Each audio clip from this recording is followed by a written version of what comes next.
Assalamualaikum warahmatullahi wabarakatuh.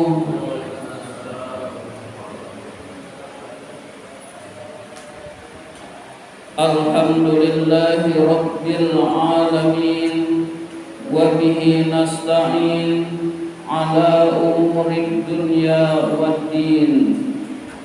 Wassalatu wassalamu ala ashrafil anbiya'i wal mursalin, sayyidina wa maulana Muhammadin wa ala alihi wa sahbihi ajma'in. Rabbi shrah li sadri wa yassir li amri wahlul 'uqdatam min lisani yafqahu qawli, amma ba'du. Bapak-bapak hadirin jamaah salat maghrib Masjid Al-Amin yang dimuliakan oleh Allah Subhanahu wa ta'ala. Pertama dan yang paling utama, puji syukur marilah senantiasa kita panjatkan kehadirat Allah Subhanahu wa ta'ala yang selalu memberikan nikmat-nikmatnya kepada kita semua. Antara lain yang paling berharga adalah kita diberi nikmat iman dan Islam, sehingga kita dapat melaksanakan perintahnya, yaitu sholat maghrib berjamaah dan dilanjutkan dengan menuntut ilmu di jalan Allah. Salawat dan salam semoga Allah limpahkan pada junjungan kita baginda Nabi besar Muhammad sallallahu alaihi wasallam beserta para keluarganya, sahabatnya, dan kepada kita sebagai pengikut ajarannya. Seperti biasa, marilah kita awali ta'lim kita dengan membaca surat Al-Fatihah. Mudah-mudahan kita semua mendapatkan ilmu yang bermanfaat, diberikan kesehatan oleh Allah Subhanahu wa ta'ala, diberikan rizki yang banyak, yang halal dan yang berkah, juga dimudahkan urusan-urusan kita, dan Allah wafatkan kita semua dalam keadaan husnul khatimah. Ala hadhihi niyah wa ala kulli niyatin salihah wa ila hadratin Nabi Mustafa Rasulillah sallallahu alaihi wasallam wa ila muallifi hadzal kitab Syekh Imam Barakatul Anam Abdullah Ba'lawi Al-Haddad rahimahullah, nafa'anallahu bihi wa bi ulumihi fid dharain amin. Al-Fatihah. A'udzu billahi minasy syaithanir rajim. Bismillahirrahmanirrahim. Alhamdulillahi rabbil alamin. Ar-Rahmanir Rahim. Maliki yaumiddin. Iyyaka na'budu wa iyyaka nasta'in. Ihdinas siratal mustaqim. Siratal ladzina an'amta 'alaihim ghairil maghdubi 'alaihim waladdallin. Amin. Dan marilah kita lanjutkan dengan bersolawat kepada Rasulullah sallallahu alaihi wasallam agar kita semua mendapatkan syafaatul uzma yaumal qiyamah nanti, dan mudah-mudahan majlis taklim kita ini senantiasa diberkahi oleh Allah Subhanahu wa taala. Ya Rabbi bil Mustafa balligh maqasidana waghfir lana ma madha ya wasi'al karami.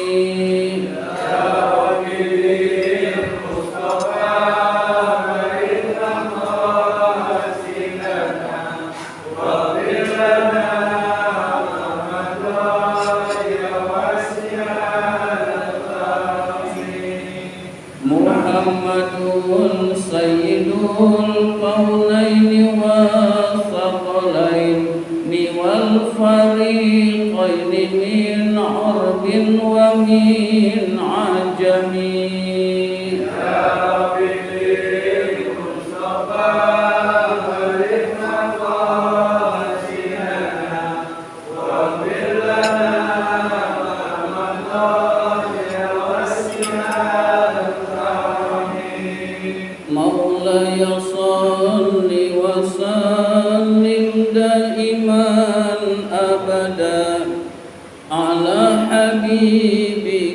khairi khalqi kullihim. Ya Rabbi bil Mustafa wa bil maqasidana wa bil lana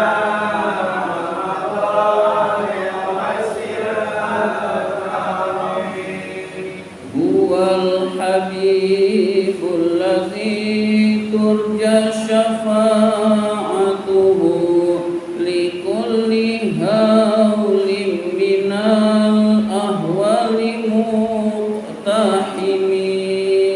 Ya Habibul Mustafa wa bil maqasidana wa bil lana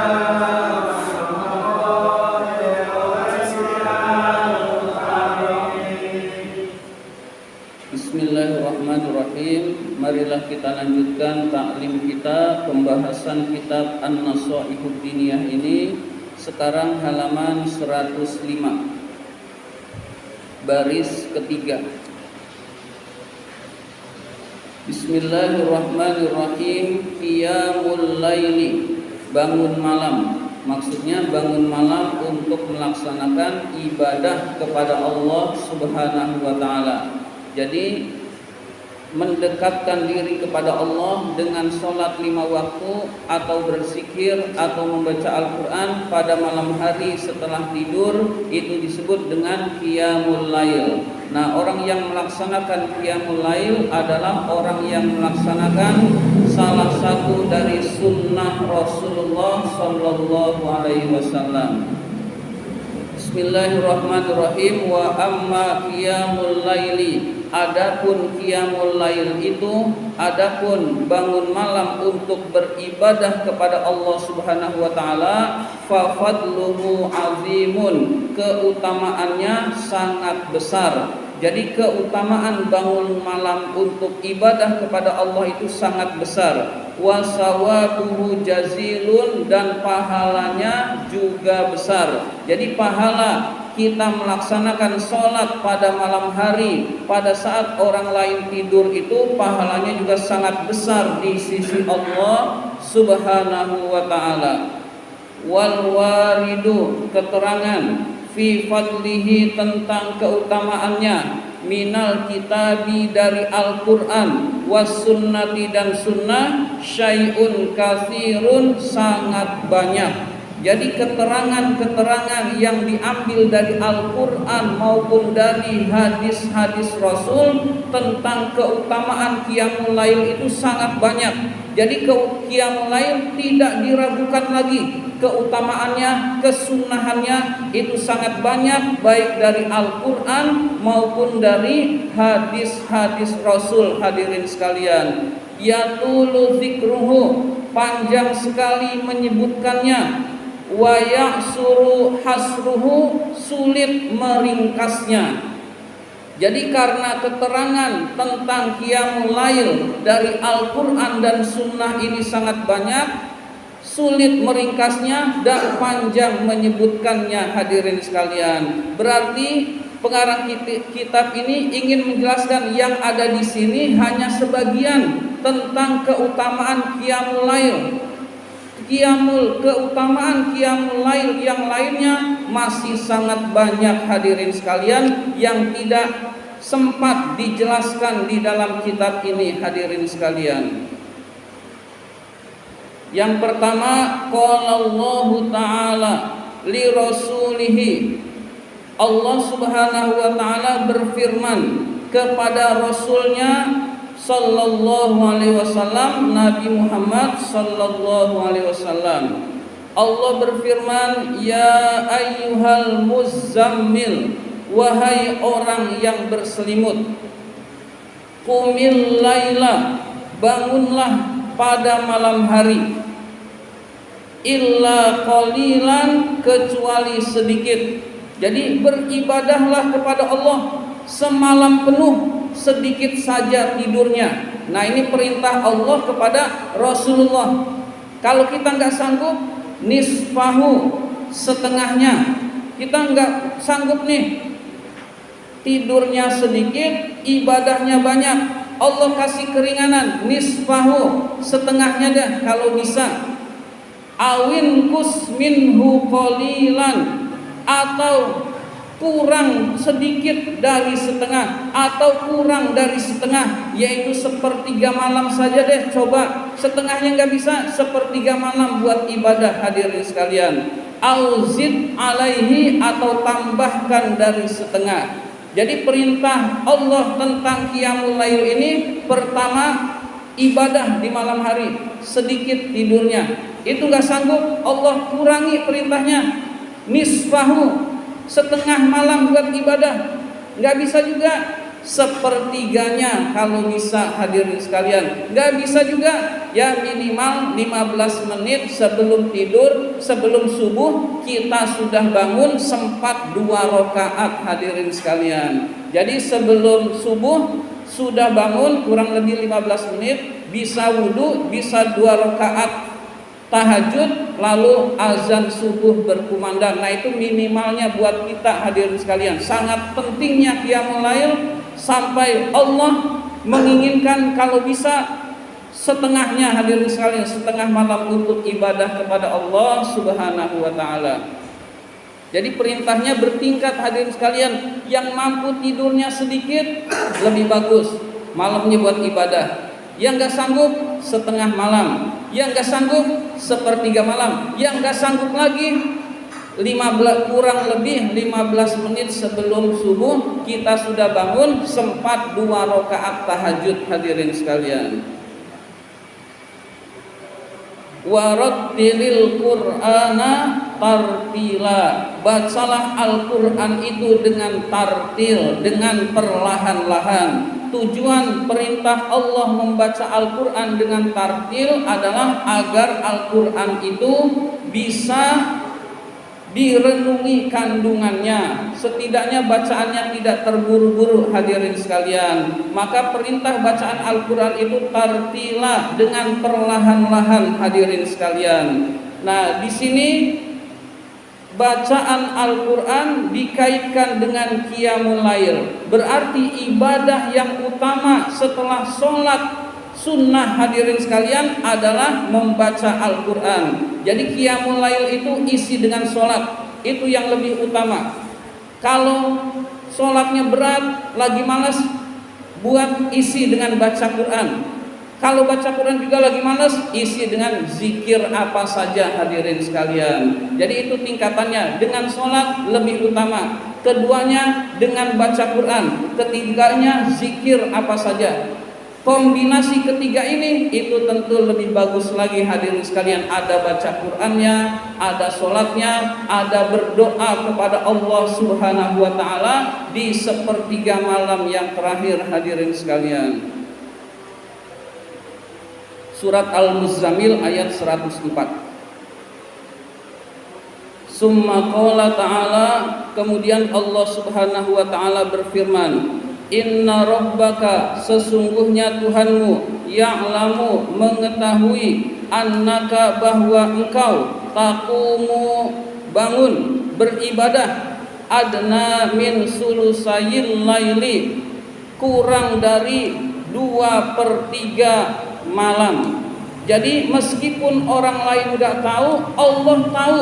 Meskipun nggak ada yang melihat qiyamul lail karena sendirian, Allah tetap mengetahuinya hadirin sekalian. Allah mengetahui kamu beribadah kurang dari 1/3 malam, wa nisfahu, setengahnya, wa sulusahu, dan 1/3-nya. Jadi kita boleh 2/3 buat ibadah. Nggak bisa setengah malam buat ibadah, nggak bisa juga 1/3-nya. Nah ini kalau orang-orang soleh pilihannya 2/3, setengah, lalu 1/3 ibadah. Nah buat kita nih yang banyak kesibukan dunia, disibukkan dengan urusan-urusan yang nggak karuan, minimal kita 15 menit sebelum subuh saja hadirin sekalian kita bangun. Tapi kalau kita ahli ibadah, minimal 1/3 hadirin sekalian, 1/3 malam sudah bangun untuk ibadah kepada Allah Subhanahu wa ta'ala. Allah mengetahui mana yang tahajud dan mana yang tidak tahajud hadirin sekalian. Orang yang tahajud itu hatinya bersih, Kemudian ketika siang harinya terasa tenang mencari rezekinya, hadirin sekalian. Wa ta'ifatun, dan orang-orang minal ladzina ma'aka, yang bersama kamu. Dan Allah mengetahui siapa saja orang yang tahajud tadi malam dan orang yang tidak tahajud, hadirin sekalian. Jadi meskipun tidak dilihat orang, Allah mengetahui. Dan orang yang tahajud diberi ketenangan, diberi cahaya di dalam hati, sehingga hatinya ketika mencari nafkah, mencari rizki itu tenang, hadirin sekalian. Surat Al-Muzammil ayat 20. Wa qala ta'ala, Allah Subhanahu wa ta'ala berfirman, wa minal laili fatahajjat bihi. Di sebagian malam tahajudlah kamu. Nah, ini perintah Allah. Ibadah sunnah atau sholat sunnah yang perintahnya ada di Quran itu hanya tahajud. Sholat duha itu sunnah juga, adanya dalam hadis. Sholat tarawih adanya dalam hadis. Sholat apalagi misalkan sholat witir adanya di dalam hadis. Satu-satunya sholat sunnah yang perintahnya ada di dalam Al-Quranul Karim adalah sholat tahajud, hadirin sekalian. Jadi Al-Quran dan juga di hadis banyak tentang sholat tahajud. Berarti sholat tahajud adalah sholat sunnah yang paling utama, hadirin sekalian. Jadi sholat sunnah itu ada tingkatannya. Sholat sunnah yang paling utama adalah sholat tahajud, hadirin sekalian. Allah Subhanahu wa ta'ala berfirman, di sebagian malam tahajudlah kamu. Untuk apa? Nafilatan laka, sebagai ibadah tambahan bagimu. Jadi tahajud itu ibadah tambahan bagimu. Kalau sholat fardunya kurang bagus, ditambal dengan sholat sunnah, sehingga menjadi sempurna sholat fardunya karena ditambah dengan sholat sunnah, yaitu tahajud, yang merupakan sholat sunnah yang paling utama, hadirin sekalian. Kalau itu dilakukan, asa ayyab'atsaka rabbuka maqaman mahmuda, mudah-mudahan Tuhanmu akan mengangkat kamu ke maqaman mahmuda, tempat yang terpuji, tempat yang tinggi, derajat yang tinggi di sisi Allah Subhanahu wa ta'ala. Jadi kalau sholat tahajud ini dilakukan, derajat kita mulia di sisi Allah Subhanahu wa ta'ala. Karena tidak semua orang bisa, hadirin sekalian. Jam 3 malam itu pas enak-enaknya tidur, gak semua orang bisa bangun. Maka orang yang bisa bangun melaksanakan ibadah tahajud, dialah orang yang memiliki kedudukan tinggi di sisi Allah Subhanahu wa ta'ala. Jadi kalau kita ingin mendapatkan kedudukan tinggi di sisi Allah, berusaha untuk melaksanakan ibadah tahajud, hadirin sekalian. Kita mulai dari 15 menit sebelum subuh kita sudah bangun, sempat sholat 2 rakaat. Tapi nanti kita tambah lagi, oh ternyata makin tenang, hidup terasa tenang, tambah misalkan 20 menit atau 30 menit sebelum subuh kita sudah bangun, hadirin sekalian, sehingga kita menjadi orang yang dicintai oleh Allah Subhanahu wa ta'ala. Surat Al-Isra ayat 79. Wa qala ta'ala, Allah Subhanahu wa ta'ala berfirman, fi wasfil mu'minina, menjelaskan sifat orang-orang beriman. Jadi Allah berfirman, firman Allah ini menjelaskan sifat orang-orang yang beriman. Ayatnya panjang.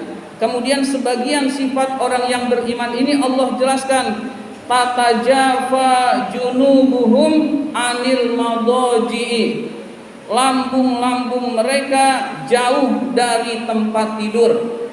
Ini bahasa kiasan, lambung-lambung mereka jauh dari tempat tidur. Artinya lebih banyak ibadah malamnya daripada tidurnya, hadirin sekalian. Jadi malam itu dia gunakan buat bertaqarrub, mendekatkan diri kepada Allah, lebih banyak ibadah daripada tidur pada malam hari, hadirin sekalian. Nah, ini Allah jelaskan, ini loh sifat orang-orang yang beriman. Wah, saya belum, dia berusaha, hadirin sekalian, biar kita dikategorikan oleh Allah sebagai orang-orang yang beriman, hadirin sekalian. Yad'una rabbahum, mereka berdoa kepada Allah Subhanahu wa taala, khaufan, dengan penuh rasa takut, wa tama'an, dan penuh pengharapan. Jadi sifat orang yang beriman berikutnya adalah selalu berdoa kepada Allah, berdoanya dengan rasa takut dan penuh pengharapan, hadirin sekalian. Berharap doanya dikabulkan oleh Allah. Jadi penuh dengan rasa takut.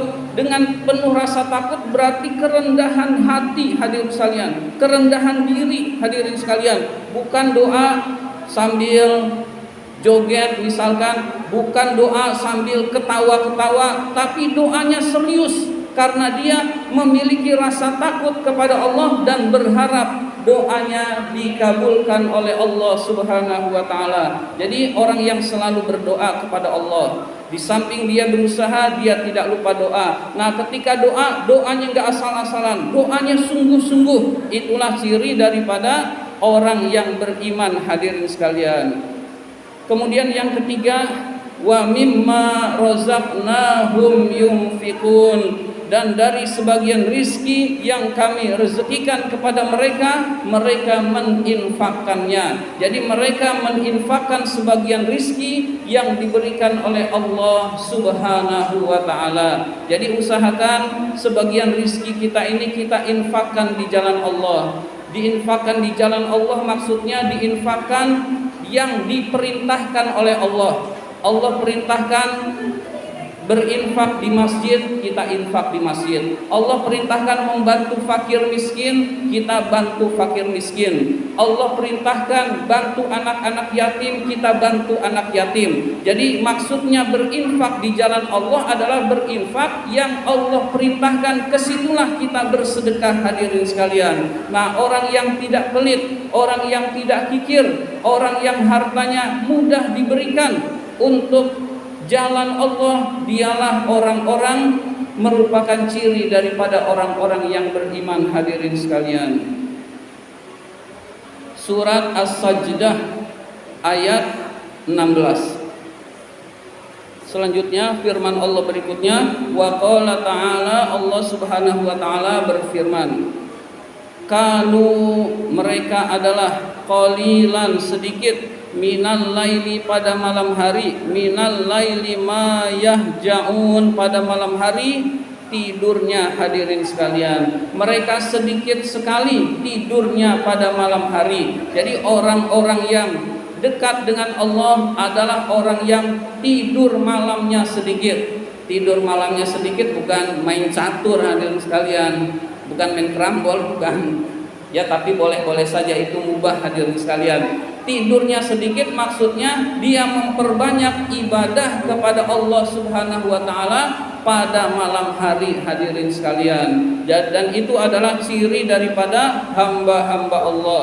Berikutnya, wabil asharihum yastaghfirun, dan pada waktu sahur mereka memohon ampun kepada Allah Subhanahu wa taala. Pada waktu sahur berarti pada sepertiga malam yang terakhir mendekati subuh. Yang utama kita lakukan adalah beristighfar, yaitu memohon ampun kepada Allah Subhanahu wa taala. Jadi sebelum subuh usahakan kita perbanyak istighfar. Kita bingung zikir apa yang disuruh oleh Allah, yang utama istighfar. Astagfirullah, astagfirullah, astagfirullah. Ini sebelum subuh, atau astagfirullahaladzim, astagfirullahaladzim, astagfirullahaladzim. Nah, sebelum subuh kita perbanyak sampai azan subuh berkumandang, hadirin sekalian. Sholatnya sudah, baca Qur'annya sudah, misalkan doanya sudah perbanyak istighfar sampai menjelang subuh, hadirin sekalian. Nah, ciri daripada hamba-hamba Allah adalah wabil ashari hum yastaghfirun. Pada waktu sahur